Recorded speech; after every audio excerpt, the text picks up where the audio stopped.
Hello and welcome everybody out there to another live episode of Coaching from the Heart with myself, Tyler Thurman, and my very good friend, coaching colleague, and co-host, Harold Feddersen. Hi, Tyler. Hey, Harold. Uh, Thanks for being with me and everybody else out there that's watching again today. It's lovely to be back on another Thursday. So, our topic for today is going to be beyond belief. And we're going to be discussing the nature of beliefs and thoughts, and I'm just going to go a little deeper into that. But first, how to reach us. Harold and I are both professional transformative coaches. That sounds very official, but really we just support people to have more wonderful lives, go discover some deeper truths about ourselves. And if you're interested in working with either of us, reach out to me. You can find me at www.coachtylerthurman.blogspot.com. And Harold, where can everybody find you? Well, Tyler, thanks to your inspiration, I built myself a website on the weekend. And you can find me at www.haroldfeddersen.ca. Nice. Nice. I like it. So there you have it. That's where you can get a hold of us. And we're going to start putting a little link at the bottom of our shows so you don't have to actually type it in. All right, Harold. So you're going to start us off today. So I'm going to put it over to you. Okie dokie. So the title is called Beyond Belief, which is fun. I thought that was a fun title you came up with. So you and I were talking about beliefs and kind of not the sticky nature of them, although they can be sticky, but more of the rigidity that they can form for us in our lives. And I think it's important first to just kind of define it, because people take beliefs really seriously. Which is part of the problem, right? Which is part of the problem. Yeah, I ran across this recently with someone, and because sometimes I forget, sometimes I forget just how solid things are for some people. And anyway, so let's just clarify what a belief is and where it comes from. So a belief, as I define it, is a thought structure that you just have on repeat. It's something that it's a thought that you have either attached yourself to, as in a teaching or something from somewhere, and you've attached yourself to it, or it's one that you've come up on your own, or some hybrid of those, and you just keep repeating it. And it's just you have found evidence in the world to make it true, so therefore it is a fact for you. Right. Yeah, but it's not a fact. Um, I We'll get actually, into that bit. yeah. Definitely. I should also say just early on too, because I don't think you and I are saying beliefs are bad.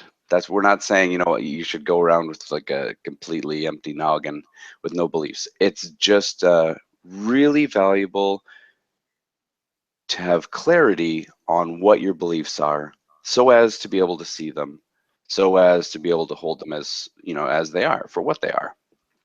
So a belief, as I just said, is a thought that's on repeat. It keeps going around and around. So prior to a belief, we do have to have a thought. Now, the coolest thing about thoughts is we actually don't know where they come from. If you've done any meditation, you've noticed that it's like all of a sudden it's like all these thoughts are just like right there. I don't know where they come from, and that's actually not important at all.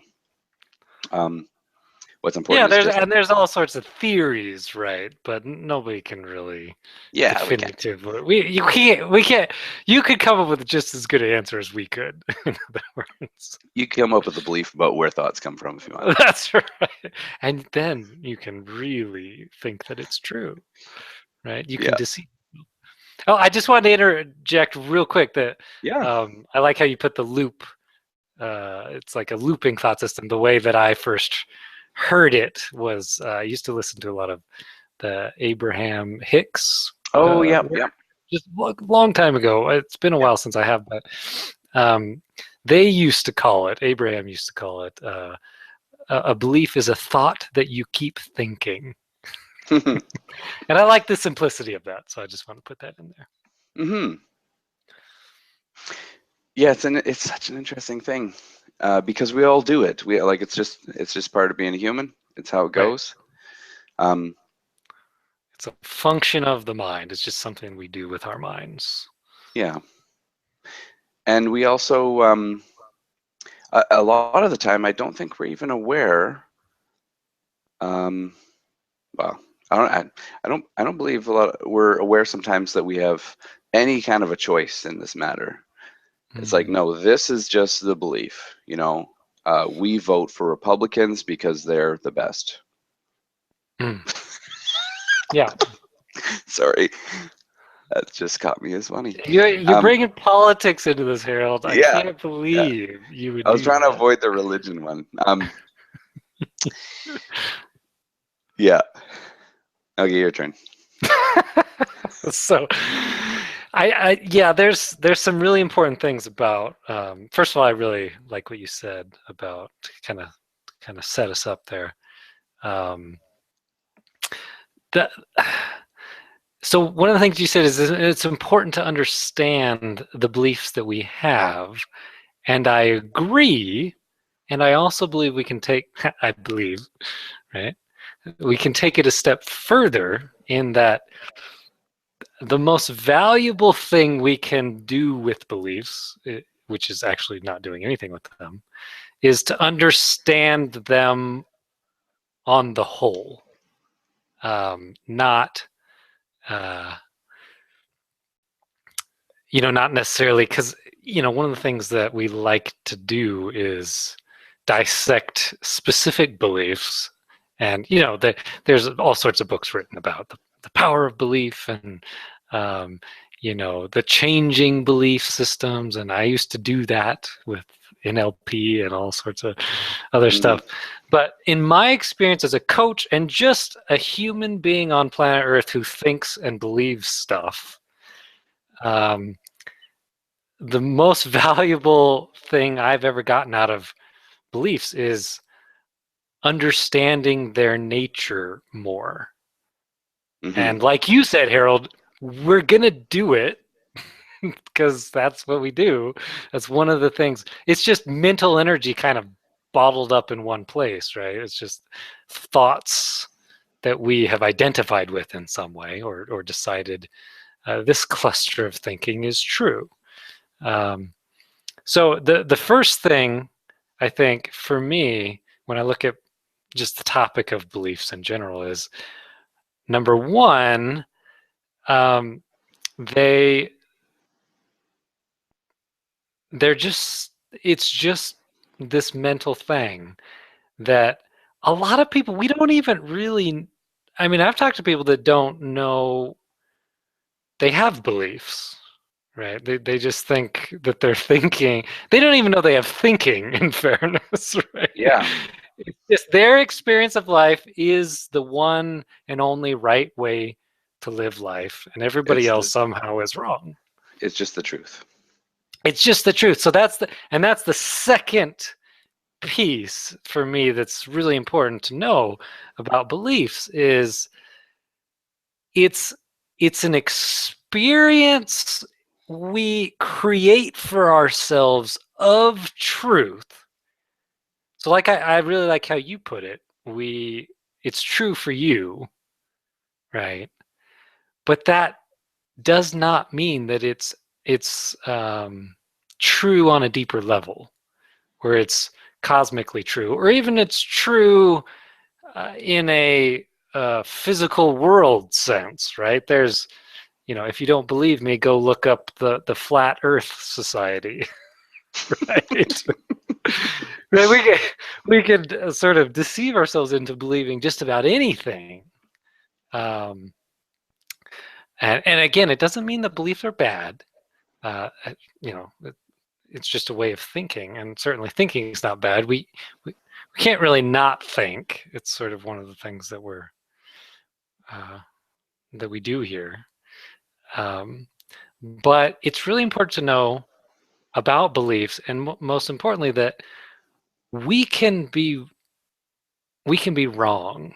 Like beliefs, I would say most beliefs.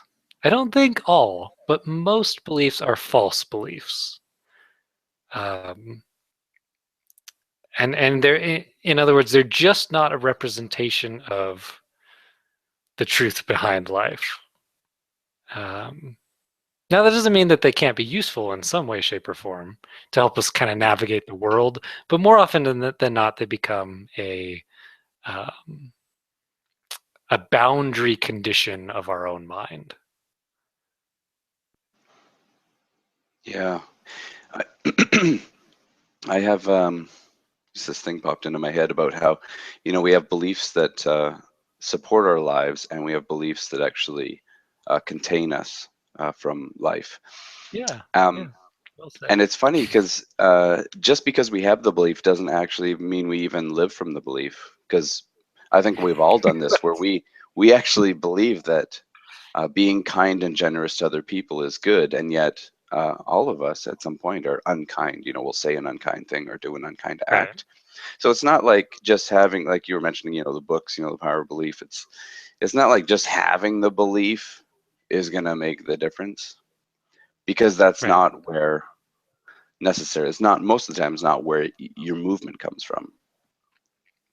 It's funny you say that, because one of one of my favorite sayings, I probably quote to my wife too much, is "Our hypocrisy knows no bounds." Right. It's just, as human beings, because we're unaware, excuse me, of so much of what's going on in our mind. We can't not be hypocrites a good portion of the time, because we're so unaware of what, our belief system is. It's hard to be in alignment a lot of times with our own rhetoric, or the stuff that we speak to and say, oh, like you said, oh, that's a good thing, and this is over here, that's a bad thing. And then, of course, we, in the next few moments, we'll go and do the exact opposite. Yeah. Right? And that's actually a really good point too, Tyler, that we're out of alignment, Mm. right? Because you see that a lot. In coaching terms, we talk about integrity, right? Where your thoughts, your words, and your actions are all in alignment, and that's what integrity is. Mm. Um, and we can see that when we have a belief, but we're not actually living our lives as though that belief is truth. So one of our goals is to align our beliefs with the deepest truth that we know, and then we actually have to surrender over to that. So in the moment Mm. when we're going to make a decision, which actually, we're going to do something that's currently in my best interest, but it's actually in contrast to that deeper truth that we're trying to align ourselves with, we then are out of alignment. And it's just that truth is inconvenient at this moment, because I actually would rather be right now than live according, I don't want to give up my little thing. I want to keep my little thing so that I can be Well, right. that goes back to a lot of our previous conversations about righteous indignation, right? No, there's this deep need of the ego to be right, um, Yeah. desire, and so it's it's a little bit of a battle between the ego and the spirit. Not really, because the ego's not really a real thing, but another thing I just wanted to point to that you mentioned, and I don't know if you realize this or not, but I'd love to hear you speak to it more, was you mentioned the deepest belief, which suggests some kind of shallow beliefs. Like we can have deeper and shallower beliefs. I'm just curious um, Oh, if you okay. meant that, or you could speak to that, or No, I think what I said is so or the we deepest all, truth. Maybe you said yeah, deepest yeah, truth. the Yeah. deepest truth. So whatever the deepest truth that you have experienced in your life. Because if you take somebody else's deepest truth, like Jesus or Buddha or whatever, you're now taking, this is what we talked at the beginning, you're taking an external belief as your own, and then you want to live from that. Right. And the invitation that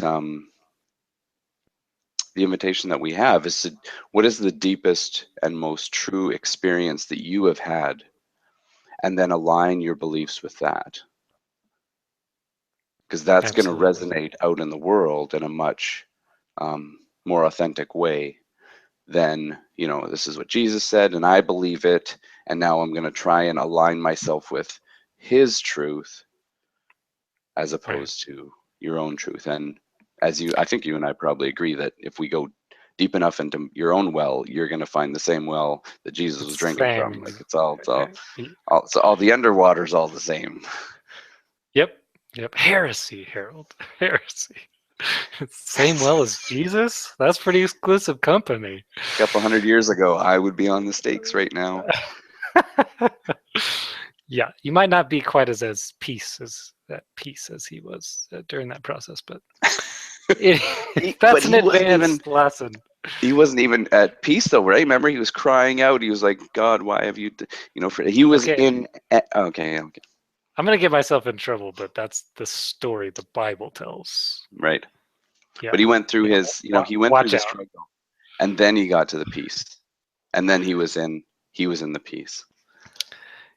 Yeah, Okay, I'm but gonna. anyway, let's Yeah, go in back. a different direction. So no, I'm glad you cleared that up because I misheard you, and I think it's kind of funny because it's such a great distinction because you didn't say deeper belief, you said deeper truth, and um,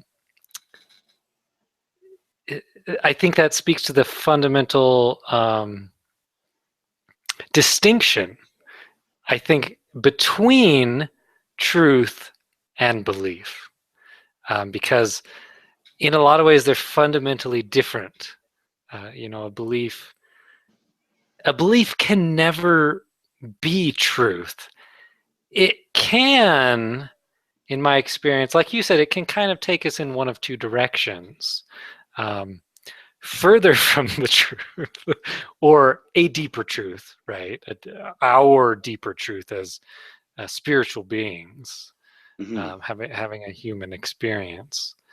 Um, or it can take us deeper into illusion, right? Or, another way of saying that is just a false belief, a belief that is out of alignment with the truth of who we are. It's out of alignment with our spirit, our big mind, our innate health, that innate love and peace that is our very nature. And so belief is not inherently good or bad. It's just kind of this. I've more recently been thinking about it as sort of a directional device of the mind, right? It's really just it sets us on the path to illusion and or delusion, or it sets us on the path back towards our deeper nature, back towards truth. But it's not, even if we have a belief in the direction of the truth, to go with that directional analogy, um, that doesn't mean that the belief about the truth is the same as the experience of that truth, right? No, it's not the same. It's not the same, No. but it can get us looking in the right direction. Um, That's an interesting thing, because so if I've got this right, so we have the true experience, and then the belief is birthed from that. Yeah, is that's what you're saying? Let's say more about that. Okay, so we have some experience that is where we feel really connected to something true. You know, we're like, Mm. wow, this right here, there's truth here. I can feel it, or I've experienced it. And then from there, then we birth a belief system from that, which we can use as a how would you put this, as a like a homing device, like as a way for us to Yeah. connect to the truth in the new present. Yeah, kind of like a beacon almost. Like, Yeah, oh, yeah. And I think, you know, it can also go the other way, where we actually just adhere ourselves to the belief, and now we just right. live as though the belief is the truth, which it never And is. I'm really glad that you clarified that because I Okay. didn't do a great job of that. Because yeah, I agree 100%, and that's why I think it is so valuable to know that there is a distinction between that belief and the deeper truth, right? Yeah. So like if you don't know that, you're gonna there's gonna be a tendency, and there'll be a tendency anyways, right? Because the ego just doesn't want to go there. But Yeah. but there's going to be even more of a tendency to just stop there and just, like you said, sit in that belief, um, and not really move towards what's behind it. What's that deeper thing that's behind that? Um, we're going to be more likely to just stop there if we don't know that that's not it. Hmm. So I'm glad that you brought I think you clarified that really well. Um, It's almost just this picture came into my head, as they do. Um, you know, so we had we have the original experience, and then we create a belief from that. And then if we end up living just from the belief, it's almost like we're living inside of those little bubbles that you make bubbles in the summer with the little plastic loopy thing or string or whatever. yeah, you It, blow on bubbles. yeah, exactly. So it's almost like you're inside of one of those bubbles, and there you are floating through the world, and you think that you are living the truth, where in reality you're actually living inside of this belief, because you Right. can because you could pop that bubble and drop the belief and enter back into the true truth in the present as it is in that moment. Right. Absolutely. Because sometimes we use beliefs as a way to shield ourselves from the abrasive and painful reality of being human. Yeah, and I think it can become sort of an intellectual exercise, right? Let's debate our belief systems, Hmm. and it's really just, um, in a lot of ways, they're just kind of opinions, right? Hmm. That feel more solid than that, right? Hmm. In fact, a lot of people think their opinion feels pretty solid to start with, so maybe that's not the greatest example, but it's just knowing that, yeah, I like that idea of it as a shield, because it really is, um, there's kind of a barrier there Totally. between what the belief is in and the actual thing itself. Not a physical thing, obviously. I mean, it could be about a physical thing, but that's not what we're talking about here. Um, yeah. And you've probably experienced this too, where you're talking to someone and their presence becomes veiled. Like this is actually, this is the person that I was talking to. I think it was last week, and I ran into this really um, strong belief structure. And I was Mm. talking to the person, and it was as though I actually couldn't even access their presence Right. because they were shielded behind this thick belief structure that there was no way I was gonna get into because I don't have the same belief system. It's almost like if I did have the same really solid belief structure, we'd both have like a secret key, and then we could speak the secret language together. Um, Oh, you're a believer too? so from inside my fortress, I can talk to you inside your fortress. But with those sort of veils down, it was almost Right. like I couldn't be with the person I wanted to because we were talking. I really like this person, um, Sure. but I couldn't. Uh, their presence was not available because they were behind the structure of their belief system. Yeah. Yeah. I really like that.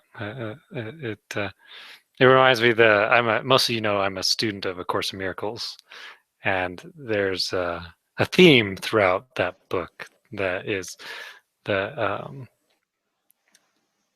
in a lot of ways beliefs are a defense against the truth. Um, Mm-hmm.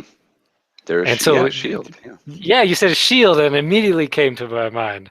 Oh, that's where that is. That defense against the truth, because that's literally what that is in that case. Um, and so, yeah, I really just like how you put that because it does.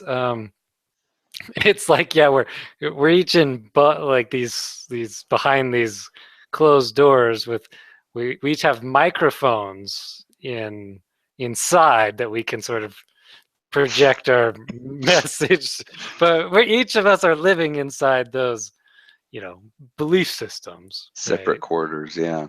And then sometimes the language matches up between two people and we think we're connecting, right? We think, oh, they said, oh, you believe in God or spirit or law of attraction or it could be anything, right?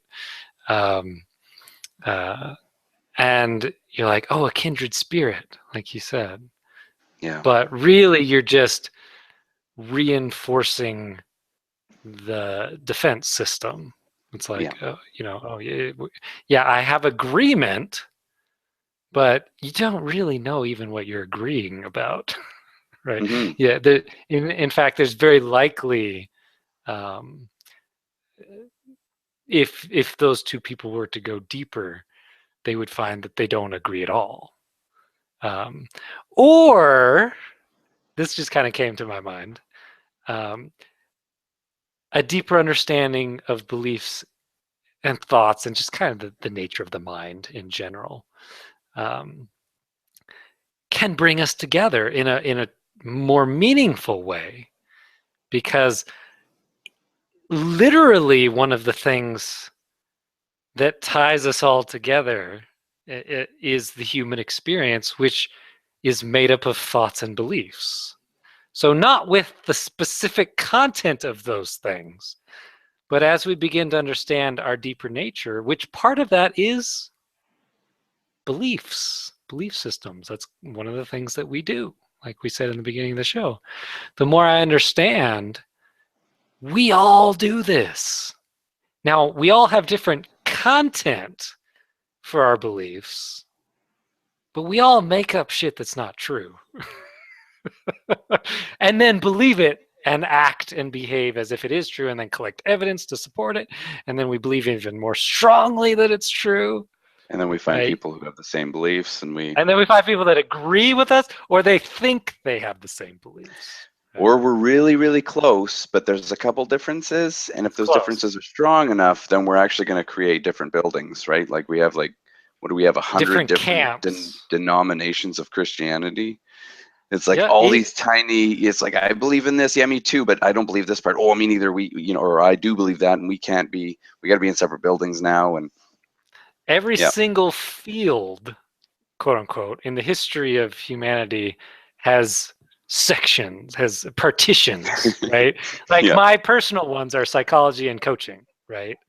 Mm. I think last I checked, there was over 300 plus different sort of technical ways of counseling somebody, right? That Mm. you can get certified in, right? Over 300 models, right? And coaching, I don't have the numbers, but it's probably Oh, getting up there. It's getting astronomical. close. It's getting close. It's Yeah. probably beyond with the the weekend. Or you can just Eh, in coaching, you can just call yourself a coach. You don't have to have any training. yeah. Well, sure, for sure. Yeah. Um, But you did. eh, Oh, no, go ahead. go ahead. You got it. The floor Oh, is yours. we're in the gentleman standoff. Um, It- no, okay, I'll break it. So your Course in Miracles comment triggered a really great thing. Actually, you were triggering all sorts of things off of my having all these synaptic flashes thanks to you. So it reminded me of Adyashanti has this great line, and I love it. And it's almost like it's tattooed inside of me. You can either have the truth, or you can be right, Hmm. or you can have the truth, or you can feel good about whatever it is you want to feel good about. The truth does not care what you believe in. The truth does not care how you feel. Right. It's like here's the truth. So it's that whole shielding thing. Yeah. We have to make up a shield from ourselves from or for ourselves from the truth if our belief systems are more valuable to us than the truth. Right. If the truth is more valuable to us, then we have that um, often painful experience of realizing that our beliefs are not in alignment with reality. Harold, I believe that's called disillusionment. And it's an all too common experience for us human beings. Um, but yeah, I think you were speaking to uh, truth as a sort of a pillar. It's this, the truth in my studies, right? My experience, I sometimes use the language as the truth of God or the peace and the love of God. Um, it's just language, right? You can use whatever you want. But um, A Course in Miracles talks a lot about the truth stands on its own. It doesn't need our belief systems to prop it up, right? What does need propping is our delusions and our illusions, right? Hmm. Those false belief systems, and all that means is it's a thought system that's not based in a deeper truth. That's it. That's all it means. But that requires energy, mental energy to maintain that. And we actually think it's the other way around. Like I've got to somehow use belief to like to make the truth more true. Or in some crazy way, some, insane ways of thinking, we think if I believe this long enough and hard enough, it will be true. Now that can actually be true in sort of a self-fulfilling prophecy sense, like you sort of live into certain things, but not in a cosmic sense. Well, even in the human sense, you only live into the evidence of it, Right. right? Right. Yeah. Yeah, so even in that it's kind of delusional, right? It's not Hmm. it's not really real. um but yeah, go ahead. You got The something. thing about you know, it takes so much energy to keep the facade of our beliefs going. Hmm. The image that I got, images. I got an image of one of those. You probably don't have them in Albuquerque, New Mexico, but up here in northern Canada, we've got these people have these big, what I don't know what they're called. They're like snowmen and things, and they fill with air, and they Uh-huh. blow during the day or during the night, and they light up. They're like Christmas lights, but they're these big giant things. Anyway, um, it's kind of like that. Like your belief system is this big air-filled snowman, but you constantly have to be blowing air into it because as soon as you unplug it, Right. the whole thing just crumbles, right? It just falls to the earth. Yeah. Yeah, and that, you know what, that what comes to my mind when you say that is that's why surrender is relevant in this conversation. It Um, is because requisite. I believe we had a show about that, or maybe not. That maybe it wasn't titled, but we certainly talked about it quite a bit. Um, I can't remember. but because no degree of belief can change the truth of who we are, right? Hmm. It's sort of prolonging the inevitable, which is actually quite a beautiful inevitable, by the way. But we don't think it's going to be. Um, but it's not like the truth is just there. It's gonna weather all of our belief system storms, Hmm. right? And eventually we're gonna so weary ourselves. It's a line from The Course in Miracles that Mm. we become wearied, right, with our Yeah. continual effort and energy required to blow up that balloon, and just, oh, I've got to maintain. Because what we're doing is, if you just think about it logically, trying to maintain a belief system that's not based in truth, you gotta you gotta come up with a lot of delusional stuff, a lot of mental energy to prop that up, to continue to move forward in the face of evidence to the contrary. Right? you know the truth. um, Hmm. Now the truth in and of itself, like, we can't tell you what that is. That's something you're going to have to explore for yourselves. Well, you can't put it um, into words. you can't put it into where I could talk about it as God, I could talk about it as love, spirit, but you could make a belief out of those words. Right, and you're And probably very likely to do so. Yeah. And so but just knowing there is a deeper truth, and it is standing up against everything we believe. um, it's nice to know, because you can give up the fight. In a lot of ways, it's a fight. Actually, who did I give this analogy to? A client. I was speaking with a client yesterday, I believe, a coaching client, and I was using the example. You've probably heard this. It's pretty common in sort of self-development circles, I think. But a just basic physics example of, if there's a like a human person that's pushing against a wall, there's actually a physics phenomenon of pushback, right? Um, there's a literal, if you push against a wall, there's a literal force pushing back. Um, but it's really nothing to do with the wall, other than it's immovable, right? In this analogy, right? Um, it's everything to do with the pusher,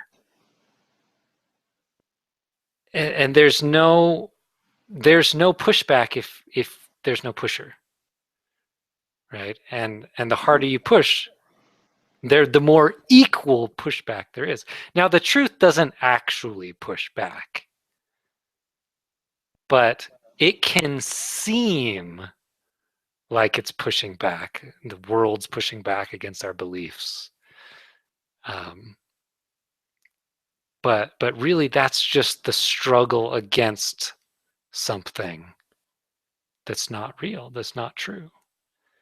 And yeah. So, uh, Harold, I wonder if we could. This is just kind of coming to mind, but any common type of belief you can think of that we could just give an example? I'm just curious if, because I feel like we've been kind of speaking abstractly, right? And people are like, okay, belief, right?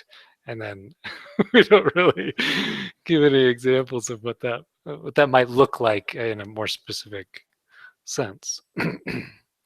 Boy, that's a good question. Well, I can tell you one that comes immediately to my mind, which is um, very common, very controversial, right? But a belief in God, Mm, right? Um, my experience, a belief in God is very different than an experience of God. Now, we can have an experience of our belief, right? yeah, yeah. And That's where we that's create the evidence. kicker. That's the Yeah, kicker, right? It's tricky. Um, but that's a good distinction right there. yeah, Because that's what has people gather, right? Because I believe X about God, and then you go in search of other people who believe X about God as well. right. And there's other group that believes Y about God, and they're just belief systems.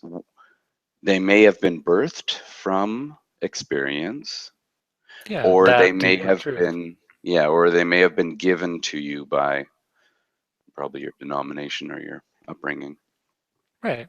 Yeah. Yeah. When we just take it on, um, for lack of a better term, I don't mean this in a derogatory sense, but blindly, right? We take it on in a uh, just no questions asked, right? But we also didn't have any kind of meaningful experience. It was just, I was told to go here, so I went here. Yeah, and that's the big distinction. And where I think that's a good way. That's actually a great the belief in God is a good one because when you It's say, so common when we can all relate to it in one way or yeah, another, I think. so you either believe in God or you don't. But let's say you believe in God. Have you had, or do you, because that's a tricky one too, right? Have you had the experience? Yeah, I had it when I was 12, and now I just believe based on my experience when I was 12. But right now, can you experience that? Do you experience God right now, or do you believe in Right. God? Yeah, and one of the ways that I talk about that kind of I think is supportive to people is glimpsing God, right? I don't think I've had a 100% experience of the truth of who we are, like our soul, our spirit, an extension of God, that that innate well-being. I think I would probably um, I'd be able to remember the exact day and time if I had. But there are things that they have the hint, the whiff of truth to them, that deeper truth, that those moments of peace and calm and reflection, and where somebody says something to us that maybe many different people had said to us before, but we heard it with the ring of truth for the first time, whereas before we just sort of heard the words and there was nothing behind them. um, and so I think, to say I'm living 100% as the experience of pure love or God, or you know that Hmm. might be a bit of a stretch, but not to say people haven't had those experiences. I think that they have. um, And that's also the slap to the face that wakes us up because we can go along feeling hoity-toity and really confident. It's like this is the truth, and then it's like, is that do you experience that? Are you in that experience right now? yeah, Because uh, we always have to return to our experience because that is our link to truth, to life as it is.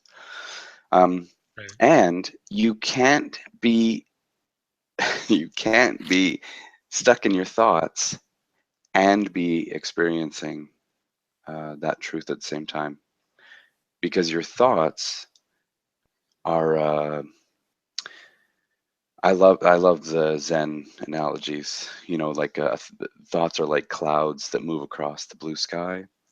You are the blue sky, and the thoughts just pass. But what we do is we actually attach ourselves to a cloud, and then we're inside of the cloud. Hmm. And in that moment, are you the experience you're speaking of, or are you separate from it now talking about it? Right. Because then all of a sudden you're like, oh, right, I'm inside this cloud. And then all with some facility, of course. I mean, this takes a lot of practice, but um, you can then fall back, into the sky that you are, Yeah. and that's how when you meditate, that's kind of the experience, right? You get to this point either for a second or a minute or whatever, where you're the sky. You just almost, it's like you just watch these thoughts and beliefs just move in, and then they move and they just pass, and it's you get Right. the experience of the truth of that. Yeah. I think a lot of teachers and coaches and practitioners have probably, I'm guessing a lot of us have probably had the experience of speaking about things like this, right? And then all of a sudden sinking down into it. Hmm. And you're like, oh, I was just talking about it before. Yeah. I wasn't in it. I wasn't in that moment. It was a it appeared as though I was separate, right? And And it's also humbling, eh? When yeah, you yeah, because yeah, like I experience that all the time. Not the just that I'm just speaking about it, right? That I, you know, um, and in some ways, that's a great way to start, right? It points us in a direction at least. Like you said, we can get really caught up in that, but it can also be a um, something that moves us in that direction as well. Uh, I think, Mhm. yeah. So I had some. I read.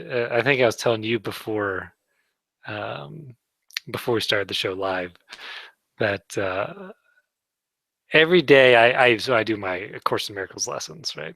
And I read some out of the text, and I always find something that's relevant to the topic of the show that we're going to be doing, because we decide, at least a week in advance, typically. Um, and so today I was, of course, as it always happens, I just bumped into a whole paragraph about beliefs, right, in the Hmm. course. So there's just a couple quick lines I just wanted to read. I don't know if they're going to be helpful or not, but I think they're interesting at least. So um, uh, this is in chapter 6, The Lessons of Love, section 5. And it says, the voice for God speaks only for belief beyond question, which is the preparation for being without question. And I really like that, because you were sort of speaking to the being of it, but Hmm. it can sort of be along the path to being.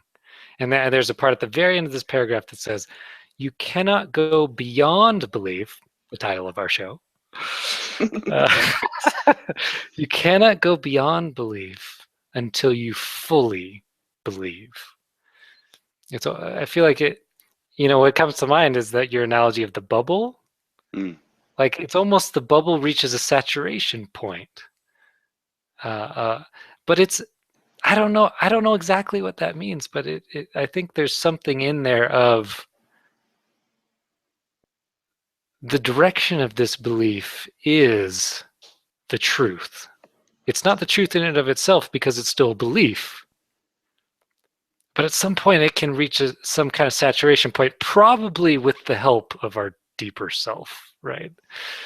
Well, I think we did touch that. It was the Yeah, maybe we did. so you start with the experience, and then from the experience of truth, you then build a belief.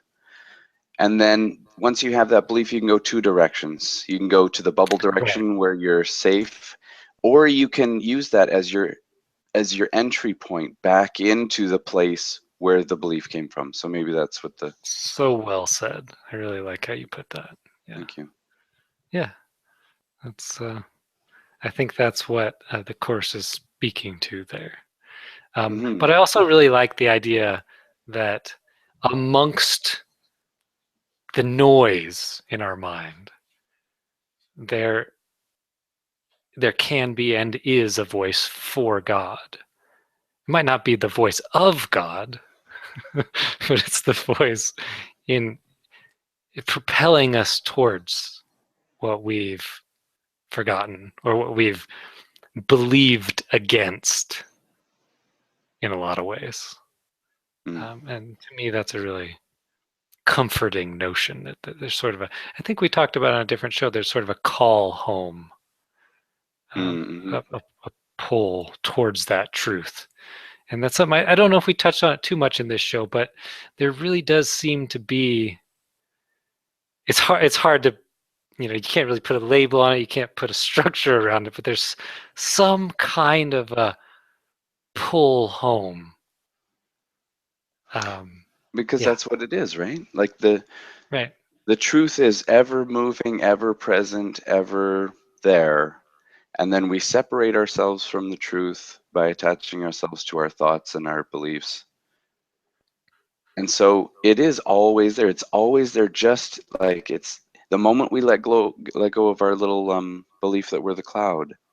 Right. We just naturally, it's like gravity. We just naturally go back to that which we are.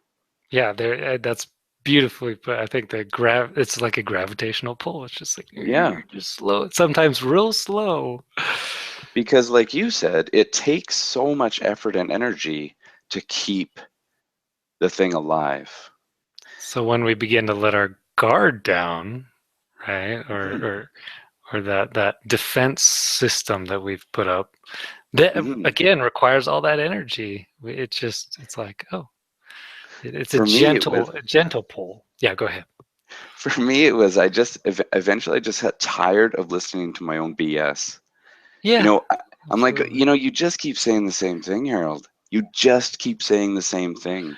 And you can feel the emptiness of it. So stop saying it. And then it's just like you just you just get tired of it. That reminds me of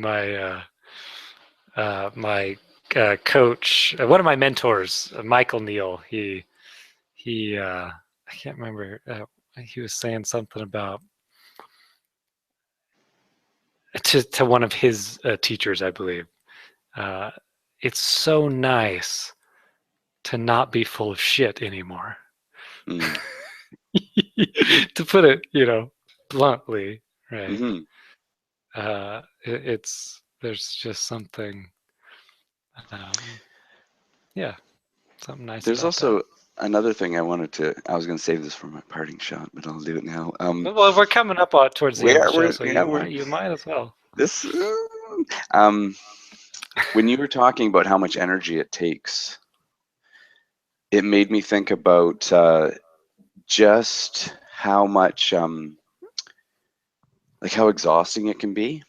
And there are people I know. I've actually coached people who one of their things is they're like, I'm just always so tired. Right. And one of the types of tired that we have is we're tired because there's so much mental energy going into sustaining this whole structure that we have. Like when you start looking at it, it is huge. Like it's almost it's for some people it's their entire life. Their entire life is in this Yeah. giant filing system of beliefs and thoughts. And the amount of incredible energy that it takes to keep that going. Yeah, you keep track of it. You got to live your life according to this Yeah. thing, you know, this Judge big. yourself when you're not. You know what comes to my mind is this massive scaffolding. That's just like the, you know, almost like a Richter set. You know, the toys that kids Mm, build stuff with, or Legos, I guess you could use that. yeah, Meccano or But whatever. yeah, something like that, where it's just this massive structure that we've constructed without knowing that we've constructed it. And then we're like, we got to like maneuver around this thing. And then at some point, you you can realize, one, oh, I put that there, or you know, I kind of accumulated it throughout my life, or whatever it is. And two, it's all smoke and mirrors, right? It's not a real structure. It feels real. It seems real. Like it said, it feels dense. It feels solid. Yeah. You know, an analogy that A Course in Miracles uses that I love. Just, I wish I could open to the exact page, but I can't remember it right now. Um, about a dense looking cloud, right? It looks like a freaking wall. It looks like a brick wall, but it just looks that way. And it couldn't hold up a dime. Hmm. Yeah, that's beautiful. I love that. Yeah, It that's just really looks like nice. this big ominous thing, Yeah. and it couldn't hold a dime. That's how Yeah. not real it is. Yeah, I love that. Because clouds, we see them and they cast shadows. They're so real, they cast Yeah, shadows. But if you stick your absolutely. finger into a cloud, it's like the fog, right? You're in the fog, you don't even know it. Like there's nothing Yep. to it. I like that. It can't hold up a dime. Yeah, Yeah. that's a nice one. Yeah. Yeah, I thanks. can Yeah. see, Every once in a while. Yeah, So yeah. Anywho, what do you nice. think? Good place to wrap it up, I Yeah, think. So that's a great parting shot, Tyler. fantastic. I guess I'll just leave the parting shot with me this time. No, but yeah, anything you want to just kind of wrap it up with there? My parting Your parting shot? Mine would just be, go with your experience first and foremost. Enter your experience. The truth of your life is in your experience. You don't need Mm, you don't need someone else's experience because it's not yours. Go into yours. That's number one. Number two, sense into sense whether you're in the flow of life or if you're in the thick, sloggy business of your thoughts and beliefs. Um, mm. not no, don't resort to your feelings because feelings. This is another show, but feelings are just a result of your thoughts. I'm talking about the sense where you sense it with your Kind of that being. It's like, kind of yeah, that knowing almost that yeah, we've talked about and you before. just you just know there's just a flow. There's just a flow. You're not in resistance to life. You know. Yeah, and I think the language I would put to that, which is speaking to the same thing, is that look for that ring of truth. Not in necessarily somebody else's words, but there will be a resonance to.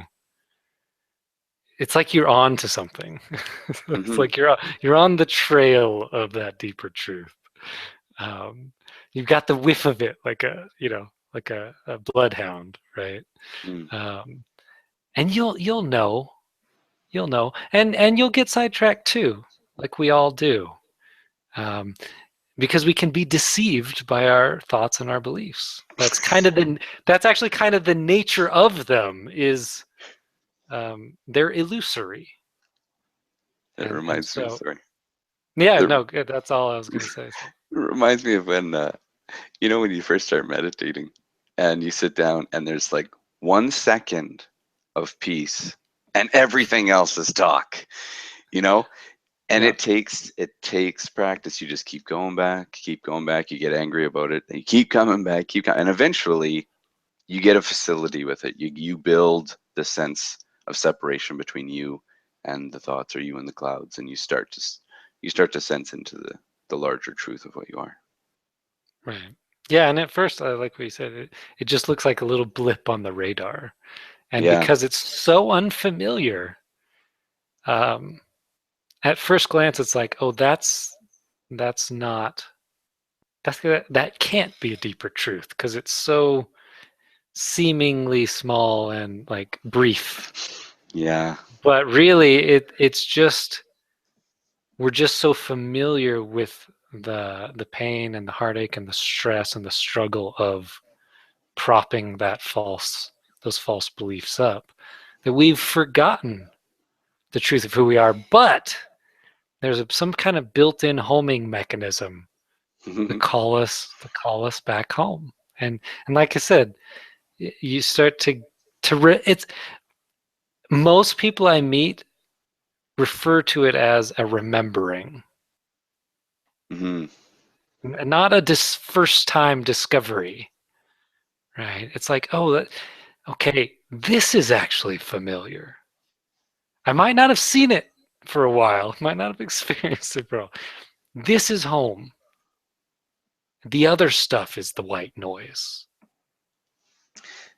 And at first, to use your language, the peace of God will be 1% and everything else will be Right. 99%. But Yeah. as you continue and you continue, eventually it becomes 3 or 4%. And then it's got some real, and then Yeah. eventually, I don't know if it gets, but eventually it gets large enough that you you begin to practice moving through your day in that way, and you practice moving through conversations, and you end up wanting to find conversations that are difficult just to challenge yourself. Can I still be, as you say, can I still be the peace of God in this conversation with this person, right?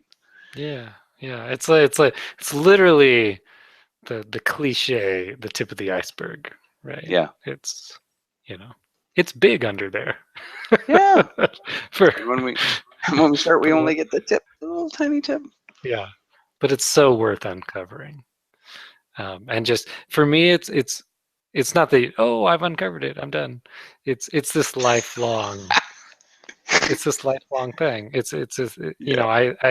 I really think of it as um, that's kind of what I'm here for, right? A lot of the rest of whatever we're doing here is sort of just side business, Hmm. Well, right? everything else that we're here for is to become the expression of that. Yeah, Yeah, yeah. like that's where They're just infinite opportunities yeah, to become more exactly. and more of that. Yeah. Just go spend the weekend with the in-laws, sort of thing. That's Go right. practice. Yeah, All right, Harold. awesome. Well, it's been another wonderful show. And thank you for all of you listeners and viewers out there who joined us live. And of course, you can always catch the rebroadcast later on. But just again, for folks who are interested in working with Harold and I on a deeper level, you can reach me at www.coachtylerthurman.blogspot.com. And Harold, you? You can reach me at www.haroldfeddersen.ca. Fantastic. So thanks again for joining us. And this has been another episode of Coaching from the Heart. Until next time, we're sending you all the love in the mind.